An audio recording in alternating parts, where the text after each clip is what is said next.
नमस्कार विद्यार्थी मित्रांनो, आपण आजच्या व्हिडिओमध्ये स्वाध्याय 30.2 पाहणार आहोत. प्रश्न पहिला दिला आहे. सरळ रूप द्या.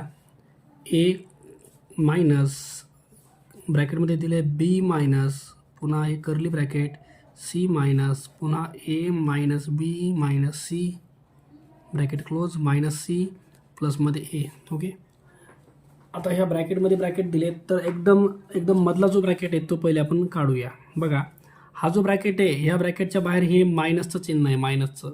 त्याच्यामुळे काय होतं बघा, ब्रॅकेटच्या बाहेर मायनस चिन्ह असेल तर ब्रॅकेटमधला प्रत्येक नंबरचं साईन बदलतं आणि ब्रॅकेटच्या बाहेर प्लस चिन्ह असेल तर कुणाचंही चिन्ह बदलत नाही. आता इथं मायनस आहे तर हा ए प्लस आहे तर ए मायनस होणार. हे मायनस बी आहे तर ते प्लस बी होणार. हे मायनस सी आहे ते प्लस सी होणार आहे. हे जे ब्रॅकेट आहे तुमचं हे निघून गेलं. इथं राहिलं कोण, सी राहिला होता. हे कर्ली ब्रॅकेट जशाला तसं मायनस सी प्लस ए आणि इकडचं मायनस बी जशाला तसं आणि ए मायनस सगळं जशाला तसं राहील. ओके, आता आपण हे ब्रॅकेट फोडूया, कर्ली ब्रॅकेट. बघा, ए मायनस बी ह्या मायनसमुळं, आता ह्या मायनसमुळं काय होणार, प्रत्येकाचं साईन बदलणार. हे सी मधात पॉझिटिव्ह आहे तर मायनस सी होणार. जे निगेटिव्ह ए आहे ते पॉझिटिव्ह ए होणार. हे पॉझिटिव्ह बी निगेटिव्ह बी होणार. पॉझिटिव्ह सी निगेटिव्ह सी होणार. Bracket close. हे बाहेर तुमचं मायनस सी आहे. हे इथं ब्रॅकेट टाकायची गरज नाही बरं का. इथं मायनस सी आहे. हे ब्रॅकेट क्लोज प्लसमध्ये ए. ओके, कारण हे बी आणि सी आहे या ब्रॅकेटमध्ये, फक्त आपण हा कर्ली ब्रॅकेट फोडला आहे. आता इथं ए हे मायनस आहे, हा पूर्ण मोठा ब्रॅकेट आपल्याला फोडायचा इथपर्यंत बरं. हा ब्रॅकेट बघा, ह्या मायनसमुळं प्लस बी मायनस बी व्हायला आहे, मायनस सी प्लस सी व्हायला आहे, प्लस ए मायनस ए व्हायला आहे, मायनस बी प्लस बी होतं आहे, मायनस सी प्लस सी होतं आहे आणि हे पण मायनस सी प्लस सी होतं आहे. ब्रॅकेट नाहीच आहे आता इथं, प्लसमध्ये हा शेवटचा ए. ओके, बघा आता इथं काय करता येईल बघा, हे प्लस ए आणि मायनस ए कट होऊन जाईल. त्याच्यानंतर मायनस बी प्लस बी हे पण कट होऊन जाईल. राहिले तुमच्याकडं ए आणि 1 2 3 टाईम्स सी. ए प्लस 3 टाईम्स सी हे तुमचं शेवटचं उत्तर येणार आहे. ए प्लस 3 सी पर्याय क्रमांक 3 हे तुमचं उत्तर असेल. प्रश्न क्रमांक 2 दिला आहे. यक्स कंसामध्ये यक्स नॉट इक्वल टू 0. यक्सची किंमत तुम्हाला 0 घ्यायची नाही बरं का. म्हणजे यक्सच्या ठिकाणी तुम्हाला कोणताही नंबर घ्यायचा आहे. एक तर तुम्ही पॉझिटिव्ह नंबर घेऊ शकता किंवा यक्सच्या ठिकाणी निगेटिव्ह नंबर घेऊ शकता.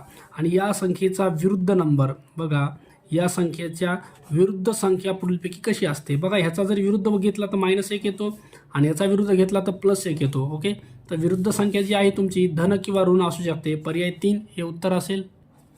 प्रश्न क्रमांक 3 दिला आहे. 3m² n³ गुणिले 8m³ n भागाकारात आहे तर ते खाली लिहू आपण 120m² n². ओके, आता करू काटाकाटी याची आपण.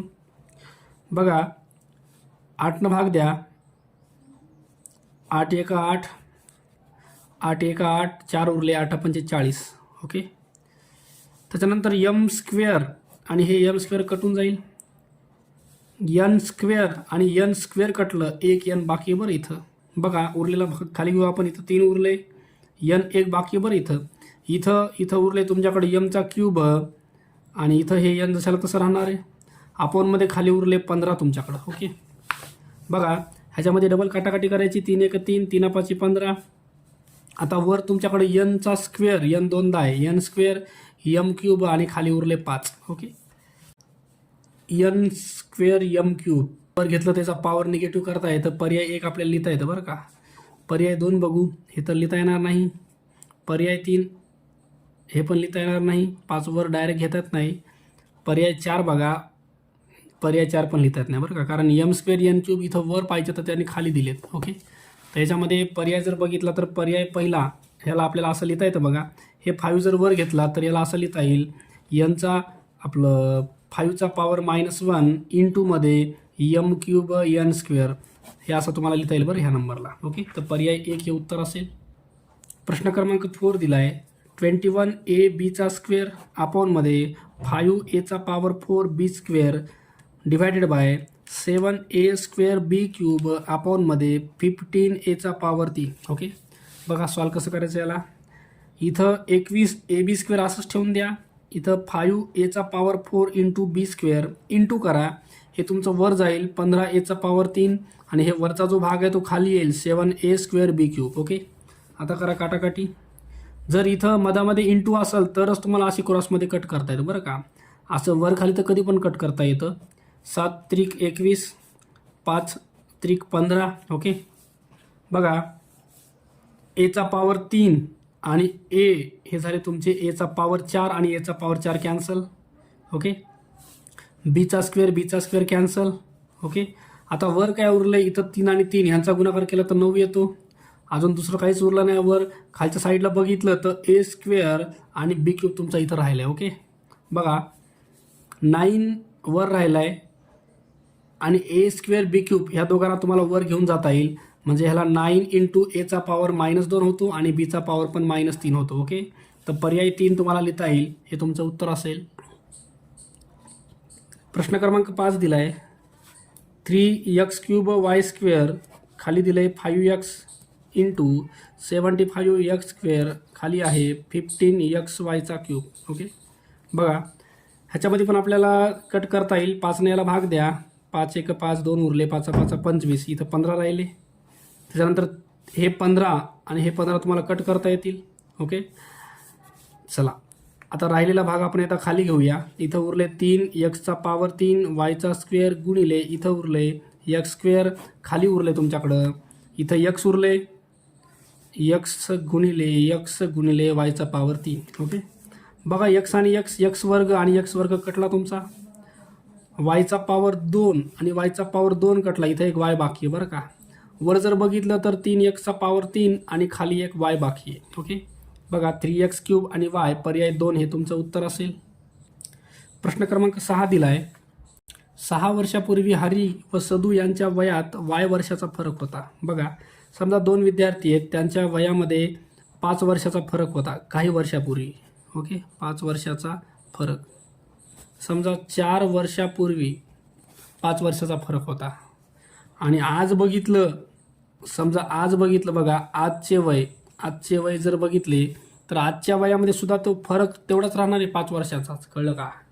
आणि पुन्हा पुढच्या 2 वर्षात, पुढच्या 10 वर्षात सुद्धा फरक तुमचा दोन विद्यार्थ्यांच्या वयाचा फरक हा तेवढाच राहणार आहे सेम.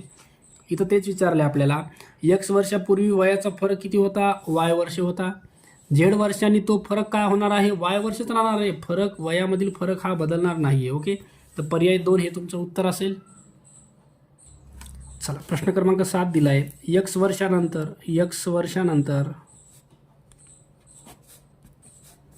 वय y होईल. बघा x वर्षानंतर वय y वर्ष होईल बरं का. ओके, तर 3 वर्षापूर्वी त्यांचे वय किती वर्ष होते, तर 3 वर्षापूर्वी चे वय तुम्हाला काढायचे. ओके, बघा x वर्षानंतर y वर्ष होणार होतं बरं का. ओके, तर आजचं वय पहिले आपण काढू. आजचे वय काढण्यासाठी आपण काय करतो, जे काय वयमान झालंय y वर्ष, ओके, त्याच्यातून x वर्ष मायनस करायलो, कारण x वर्षानंतर ते वय तेवढं झालं होतं. मग x वर्ष त्या वयामधून x वर्ष वजा केले तर हे तुमचं आजचं वय झालंय. ओके, आता त्यांनी म्हणलंय 3 वर्षापूर्वीचं वय. आता हे जे आजचं वय आहे तर 3 वर्षापूर्वीचं वय काढायचं आहे. तर आजच्या वयामधून सरळ तुम्हाला 3 वजा करायचे. हे तुमचं 3 वर्षापूर्वीचं वय आहे y - x - 3. तर बघा पर्याय बघू आपण. y - x - 3 पर्याय 4 हे तुमचं उत्तर असेल. प्रश्न क्रमांक 8 दिला आहे ताशी वेग दिलाय तुम्हाला. वेग दिलाय 40 किमी. ओके, आणि अंतर दिलंय तुम्हाला x + 120 किलोमीटर. ओके, तर तुम्हाला वेळ काढायचा. तर वेळ बरोबर अंतर भागिले वेग हे सूत्र तुम्हाला वापरता येईल. ओके, अंतर किती दिले आपल्याला, x + 120 हे तुमचं अंतर आहे आणि वेग आहे तुमचा 40चा. ओके, त्याला 40ने भाग द्यायचा आहे. आता हे 40 तुमचं xच्या खाली पण लिहिता येईल आणि हे 40 तुमचं 120च्या खाली पण लिहिता येईल. ओके, चला काटाकाटी करू. 0 0 कटलं, 4 1 4, 4 त्रिकोण 12. हे तर तुमचं कट होणार नाही. मग उत्तर यायले x/40 प्लसमध्ये 3 हे तुमचं उत्तर असेल. पर्याय क्रमांक 4 x/40 + 3 पर्याय 4 हे उत्तर असेल. प्रश्न क्रमांक 9 दिला आहे 3 कंसामध्ये a प्लस 5b मधून 5a प्लस 4ची दुप्पट, ह्याची दुप्पट म्हणजे याला 2 कंसामध्ये 5b प्लस a हे तुम्हाला वजा करायचे बरं का. ओके, तर हे पूर्ण ब्रॅकेट पहिले सोडून घ्या. 3 आणि a चा गुणाकार 3a, 3 आणि 5चा गुणाकार 3 5 15b, इथं 2 आणि 5चा गुणाकार -10b, मायनस आणि प्लस मायनस 2 आणि a चा गुणाकार 2a. ओके, बघा 3 टाईम a मधून 2 टाईम a गेलं, राहिलं 1 टाईम a. इथं 15b मधून 10b गेलं, राहिलं तुमच्याकडं 5b.